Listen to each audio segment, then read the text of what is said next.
এখন একটু অন্যরকম চিন্তাধারা হয়ে গেছে।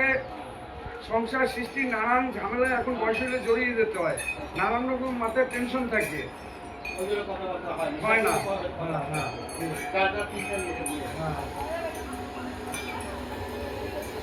কিন্তু আমি তো এখন এই দুটো মেয়ের বিয়ে হয়ে গেছে, দুটোই মেয়ে, ছেলে নেই। এখন তো দেখি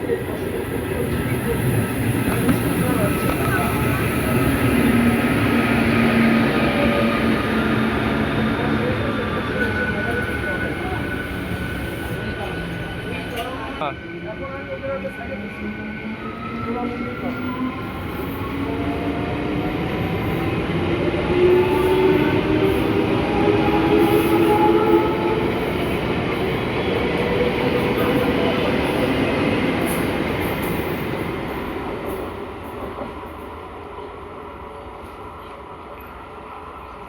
পারবো না যে সেটা না, পারি আমিও, কিন্তু বয়স হচ্ছে তো, কোথাও একটা টাকা পয়সা ভুল টুল কি হয়ে যাবে, ওর জন্য বলছি তোরা ই কর। ওই যে বেশি কিনা হলে আমি তো বললাম তোরা হিসাব টিসাব করে চলে আসবি।